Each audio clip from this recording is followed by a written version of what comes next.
Salam müəllimlər, bugünkü dərsimiz olacaq effektiv müəllim-şagird, müəllim-valideyn münasibətləri. Deməli müəllimlər, James Comer'in belə bir deyimi var: düzgün münasibət qurulmadan əhəmiyyətli öyrənmə baş verə bilməz. Təhsil ümumilikdə insan münasibətlərindən ibarət bir prosesdir. Yüksək keyfiyyətli, məzmun, aydın ifadə olmuş təlim nəticələri olan dərs planı əlbəttə ki, vacibdir.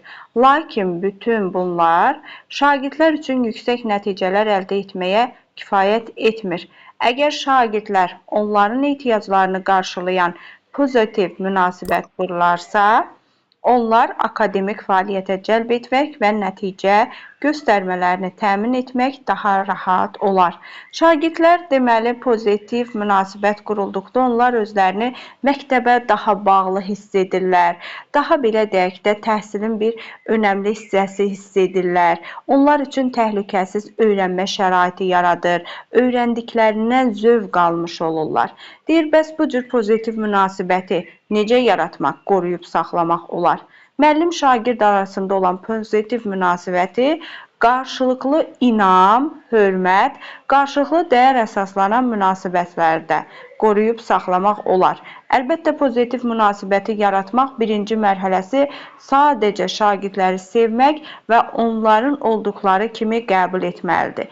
Bilirik ki, hər kəs eyni deyil, hər kəsin oxuma səviyyəsi eyni deyil, hər kəsin belə deyək də rəftarı eyni olmur. Biz şagirdlərlə əgər düzgün münasibəti qurmaq, yaratmaq istəyiriksə, ilk öncə onların nəyini nəzərə almalıyıq? Belə deyək də, onların xarakterin, öyrənmə tərzlərini, zehni dərəcələrin nəzərə almalıyıq.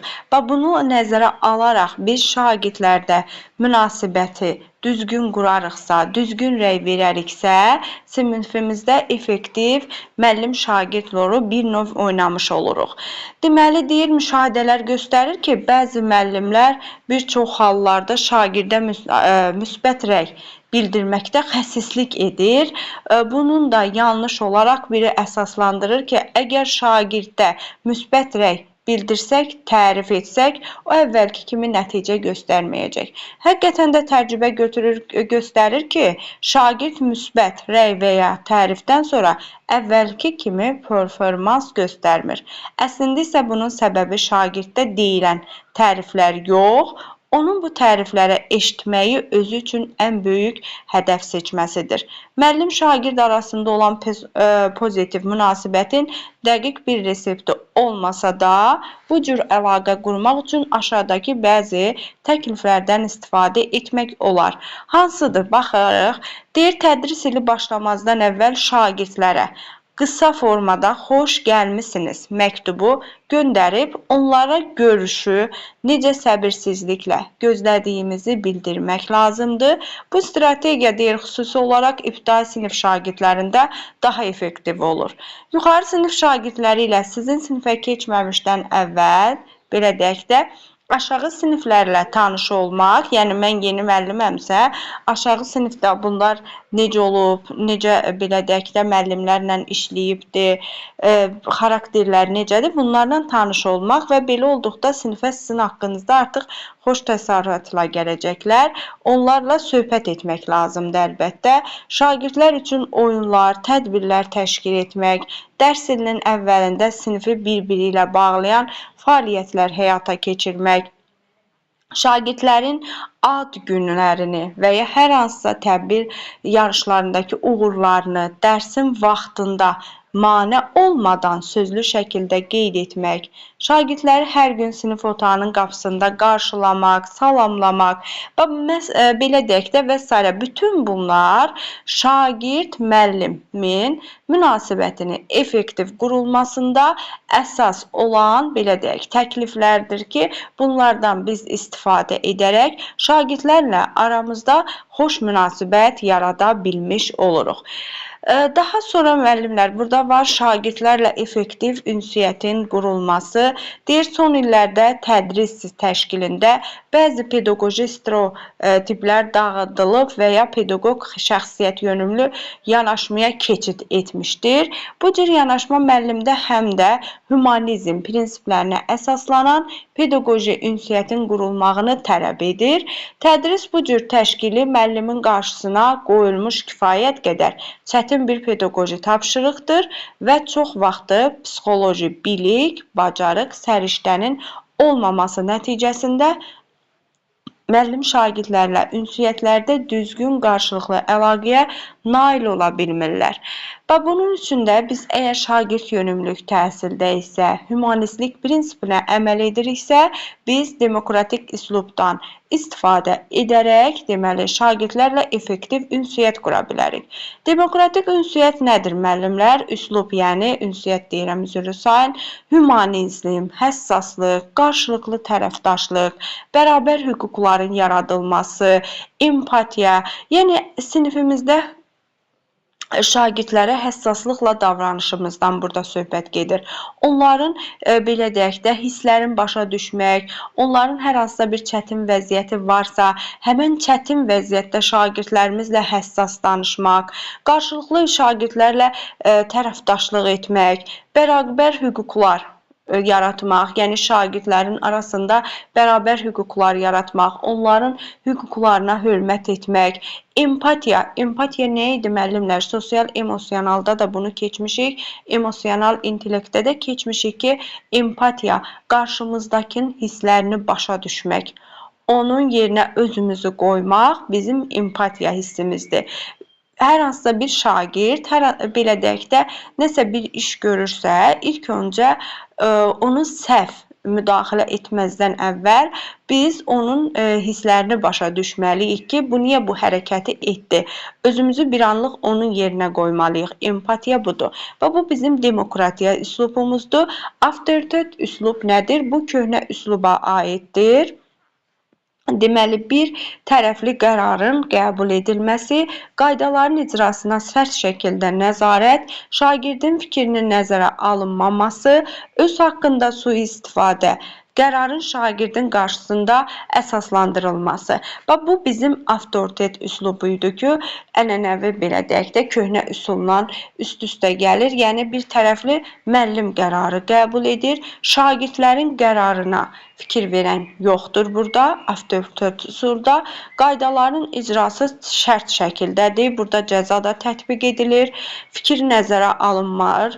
Yəni ki, əsas müəllimin fikridir. Müəllim hər hansısa bir fikir qoyubsa ortaya, burada ondan istifadə edilməlidir. Bir də öz haqqında sui-istifadə, qərarın şagird qarşısındakı əsaslandırılması nəzərdə tutulur. Bu isə bizim avtoritetdir. Əgər biz deməli şagirdlərlə effektiv ünsiyyət qururuqsa, əlbəttə ki, şagird yönümlü, şəxsiyyət yönümlüyə uyğun olaraq artıq təlimimiz, təhsilimiz bu yöndə gedirsə, biz demokratik üslubdan istifadə etməliyik. Baxın, bu bizim olduğu qısa formada belə deyək də müəllim şagirdin ünsiyyətinin qurulmasıdır. Burada bir şeyə müəllimlər nəzər salaq, nələr verilibdir. Hər bir deyir müəllim sinifdə ədəb dildən istifadə edərək, məktəbdə yəni ünsiyyət qururuqsa, əlbəttə şagirdlərlə birlikdə isə nəzakətli olmalı, düzgün ünsiyyət qurmalıyıq. Ünsiyyət qurarkən də diqqət yetirməliyik ki, şagirdlər bizim qurduğumuz ünsiyyətə də baxır və ondan belə deyək də var ki, müəllim bir roldur, belə deyək, o həmən rola baxaraq şagirdlər ondan nümunə götürmüş olur. Onun üçün də müəllim ünsiyyət qurarkən, sinifdə danışarkən səs tonuna diqqət yetirməli, sonra şagirdlərlə danışıqda, ünsiyyətdə mülayim olmalı, belə deyək də onlarla güləriz olmalı və bu formada olarıqsa effektiv müəllim-şagird ünsiyyəti qurmuş olarıq. Deyir, hər bir müəllim sinifdə ədəbi dildən istifadə etməyə çalışmalı və sinifdəki şagirdlərin istifadə etdiyi dialektlərə hörmətlə yanaşmaraq bərabər onların da ədəbi dildən istifadə etməyə həvəsləndirməlidir. Baxın, müəllim dedim nədir? bir dənə elə bil ki, roldur. Bax, müəllimə baxaraq şagirdlər oradan nümunələr götürmüş olur. Onun üçün də müəllim danışarkən, ünsiyyət qurursa burada şagirdlərlə hər bir detayına diqqətli olmalıdır. Müəllim şagirdin bir-biri ilə hörmətlə danışmağını istəyir. Ona görə özü də onlara belə bir ünsiyyət qurmalıdır ki, yəni şagirdlərlə hörmətlə danışmalıdır ki, şagirdlə artıq müəllimə baxaraq ünsiyyətdə mehriban, güləriz, hörmətlə danışsın. Müəllim onların bir-birinin xətrinə dəyməmələrini, bir-biri ilə kobud danışmamalarını istəyir. Deməli, özü də onlarla ünsiyyətdə bu deyilənləri nəzərə almalıdır. Müəllim şagirdlərin əlbəttə bir-biri ilə ünsiyyətdə əmr deyil, xahiş cümlələrindən istifadə etmələrini istəyir. Özü də deməli şagirdlərlə ünsiyyətdə bunlardan istifadə etməlidir. Və bu müəllim ünsiyyət qurursa, deməli, məsələn, deyir ki, şagird hər hansısa deyir ki, şagirdlərimizin birinə yazı dəftərlərimizi toplayın, gətirin, qoyun stolunuzun üstünə. Şagird bunu gətirəndə müəllim ona necə müraciət etməlidir? Təşəkkür edirəm. Və yaxud da ki, xahiş edirəm, dəftərlərimizi gülər yığın, məsəl üçün də belə deyək, yığıb gətirib masanın üstünə qoyasınız. Və bunun özü də xahiş, təşəkkür, zəhmət olmasa sözlərindən istifadə edəriksə, şagirdlər də yoldaşları ilə ünsiyyətdə bu formada olar, bu sözlərdən istifadə etmiş olar. İndi isə müəllimlər, biz sizlərlə baxırıq, effektiv müəllim-valideyn münasibəti necə olmalıdır? Biz deməli bildik ki, şagirdlə müəllim münasibət qurmaq üçün nələrə diqqət etməlidir? İndi isə effektiv valideyn-müəllim münasibətinə baxırıq. Deyir, valideyn tədris prosesinə cəlb olunması şagirdin akademik nailiyyətində şəxsiyyət kimi formalaşmasında böyük rol oynadığı uzun müddətdəki qəbul olunmuş bir faktdır. Ona görə də müəllimlər peşəkar məsuliyyətlərindən biri də valideynlərinin övladlarının öyrənmə prosesinə cəlb olunmasına nail olmaqdır. Valideynin cəlb olunması o deməkdir ki, onlar övladlarının məktəbdəki performansını, davranışında, sosial-emosional vəziyyətindən, məktəbin funksiyasından, keçirdiyi tədbirlərdən xəbərdardır. Cəlb etmək budur. Valideynlər şagirdin, yəni ki, bunlara görə əlbəttə xəbərdardırsa, deməli cəlb olunubdur, bunu demək istəyir. Valideynlər şagirdin öyrənmə və akademik inkişafının, deməli, effektiv şəkildə cəlb etmək üçün müəllim valideynlərlə düzgün nə qurmalıdır? Əlbəttə, ünsiyyət qurmalıdır. Bəzi hallarda valideynlər məktəb həyatına cəlb olunmasında aktivlik müşahidə olunmur. Valideynlər məktəbə ya az gəlir, ya da övladlarının məktəbdə vəziyyəti ilə maraqlanmır. Nəticədə şagird həm davranışında, həm də akademik nailiyyətlərində geriləmələr müşahidə olunur. Ümumilikdə məktəb və müəllim valideyni öz tərəfdaşına çevirməlidir. Valideyn məktəbə necə cəlb olunmalıdır və buna mane törədən bəzi amillər var. Deyir, valideyn cəlb etmək üçün bu, belə deyək də, mane olan törədən amillər hansıdır? Valideyn iclasının ümumi keçirməsi, konfidensiallığın əlbəttə ki, gözlənilməməsi. Konfidensiallıq nədir, müəllimlər? İnsan hüquqlarına hörmət deməkdir. Yəni, biz ümumi şəkildə valideyn iclası keçiririksə, şagirdin hər bir xüsusiyyətin burada aşkara çıxardırıqsa, hər hansısa bir səhvləri varsa, bunları hər kəsin içərisində canlandırırıqsa, burada artıq şagirdin konfidensiallığını pozmuş olduq, gözləmirik ki, bu da məktəbdə valideynlərin həm gəlişinin cəlb olunmasının qarşısını alır, həm də şagirdlər üçün münasibəti, davranışı dəyişmək olur. Əlbəttə ki, biz valideyn iclası keçirərkən şagirdin hər hansısa bir, belə deyək də, problemi varsa, onu müəllim, belə deyək də, hər bir valideynin yox, müəllim öz valideynindən söhbət etməlidir, fərdi şəkildə, şəxsi olaraq. Əlbəttə ki, valideynlərlə şagirdlərin münasibətindən söhbət gedirsə, müəllim əgər valideynlə şagirdin, övladının münasibətindən danışırsa, bunu fərdi olaraq etməsi daha məqsədə uyğun sayılar. Digər nəzərə almaq lazımdır ki, məktəb və müəllimin öz məsuliyyətini layiqincə yerinə yetirməsi üçün valideynin təlim-tədrisə mane olan laqeyd münasibəti göstərən tərəfin dəstəkləyici qüvvəsinə çevrilməsi lazımdır. Aşağıda strategiyalar veribdir ki, bu da korporativ münasibətləri möhkəmləndirə bilərsiniz müəllimlər. Korporativ münasibətlər əlbəttə ki, nə deməkdir? Əməkdaşlıq münasibətlərimizin möhkəmlənməsidir. Bax, valideynlə necə belə deyək də münasibət qura bilərik? Onu məktəbə necə dərs cəlb edə bilərik? Bax, salamlama məktubu ilə. Tədris ilinin əvvəlində valideynlərə salamlama məktubu göndərmək, müəllim-valideyn münasibətlərinin tənzimlənməsinə effektiv olan strategiyalardan biridir. Deyir, bu sizin valideynlərin, onların övladlarını sinifdə görəcəyiniz üçün nə qədər həvəsli, həyəcanlı olduğunuzu göstərən pozitiv bir məktub olmalıdır.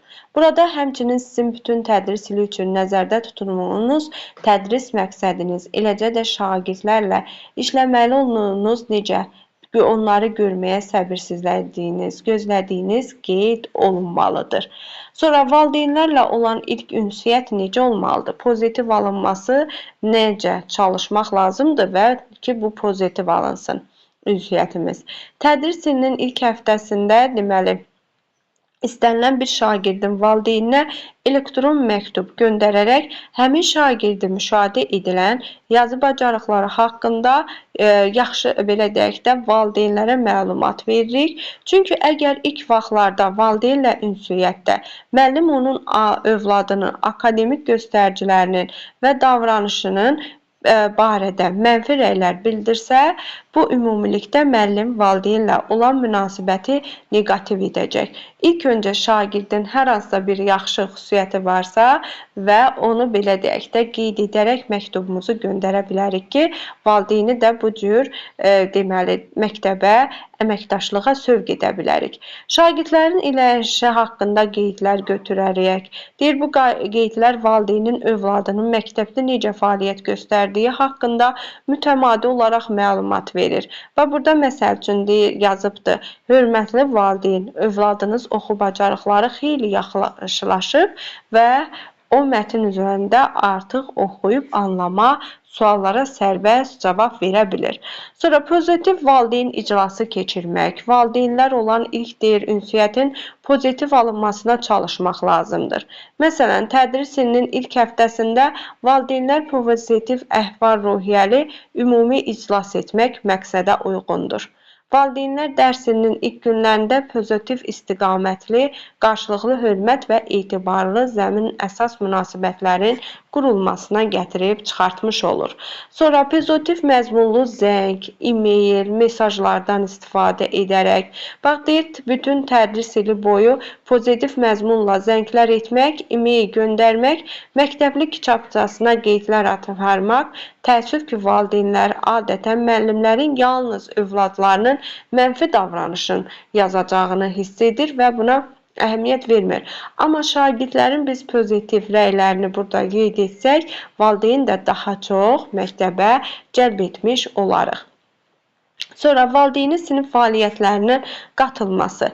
Müxtəlif sinif fəaliyyətlərində valideynlərə dəvət etmək, müəllim il ərzində bir neçə dəfə olmaqla sinifdə şagird və valideynlərlə birlikdə fəaliyyət təşkil etmək. Və yaxın hər hansısa bir bayram tədbiridir, məktəb tədbiridir.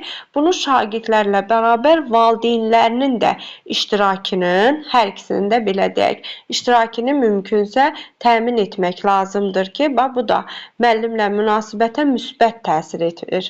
Sonra formativ dəftərdə qeydlər də var. Deyir, şagirdlərin irəliləyişi haqqında qeydlər götürmək, valideynlə bölüşmək, Müəllimin formativ qiymətləndirmə dəftərini şagirdlər haqqında dəqiq, təsvir edici və konstruktiv qeydlər aparması və bu qeydlərin valideynlə vaxtaşırı bölüşməsi valideynlə münasibəti daha da sıx etmiş olur. Valideynlərlə düzgün münasibət qurmaq üçün bir neçə məsələyə də diqqət etmək lazımdır. Təşəbbüsü ələ almaq, təqidli, israrlı olmaq, ailə ilə empatiya yaratmaq, məxfiliyi qorumaq, valideynlərin anladığınızı göstərmək. Təşəbbüsü ələ almaq nədir müəllimlər? Deyir, bir çox ailələr müəllimi tanımaq üçün, onların ünsiyyət qurması üçün özləri fəallıq göstərib buna car atır. Bəziləri isə bunu etmir. Yəni, onlar üçün önəmli deyil, məsuliyyətini dərk edən deyir, müəllim valideyni gözləmədən, artıq valideyni gözləməli deyilik burada. Münasibəti çalışıb özümüz qurmalıyıq. Buna təşəbbüs göstərməliyik. Bax, təşəbbüsü ələ almaq budur. İlk öncə ona zəng edib, məktub göndərərək özümüz valideyni ələ almalıyıq burada, yəni təşəbbüsünün. Sonra təkidli, israrlı olmaq nədir? Valideynlə deyir, əlaqə yaratmaq müəyyən bir vaxt apara bilər. Ona bilər ki, sizin birinci, ikinci, hətta üçüncü çağrınıza valideyn cavab verməsin. Bunun üçün onlara bir neçə səbəbi ola bilər. Bilirik ki, hər kəsin səbəbləri olar ki, birdən buna cavab verməyə, işi olar və yaxud telefonda zəngi görə bilməyər. Və bu səbəblər olar ki, buna görə də müəllim istirarlı olmalıdır ki, valideynlə əlaqə yaratsın. Müxtəlif yollardan istifadə etməklə, müxtəlif məzmunlu mesajlar ötürdüyünüzə əmin olun və onlarla əlaqə yaratmağa israrlı olun. Ailə ilə empatiya yaratmaq. Yəni, həmin elə bilək də ailənin özümüzü yerinə qoymaq, onu təsəvvür etməyə çalışmaq deməkdir. Deyir, bu sizə valideynlə əlaqə yaratmaq üçün nədən və necə istifadə etməyi müəyyənləşdirməyə kömək edəcək. Məxfiliyi qorumaq, yəni həm şagirdin, həm də onların valideynlərini göstərən münasibətdə vacib tərəflərdən biridir. Şəxsi məlumatlığın, məxfiliyin qorunması əsas şərtlərdəndir. Deyir, bu cür məxfi məlumatlar test nəticələri, akademik göstəriciləri, sağlamlıq vəziyyəti deməli, davranış məsələləri, ailə daxili məsələlərdən xəbərdarlıq olması da daxil edilir. Bəs bunlardan biz xəbərdarıqsa, şagirdin bu məxfiliyini qoruyub saxlamalıyıq. Daha sonra valideyni anladığımızı göstərmək lazımdır. Bu, müəllimin dialoq zamanı fəal dinləyici funksiyasının işə salmasıdır. Yəni, müəllim valideynə onun sözünü kəsmədən sonracan qulaq asır, sonra dinlədiyini ümumiləşdirərək valideynlərdən onu düz başa düşüb-düşmədiyini dəqiqləşdirir və bununla da kommunikasiya zamanı onlar hər hansısa bir səhv anlaşılmanın qarşısını ala bilər. Müəllimlər, bugünkü dərsimiz bu qədər.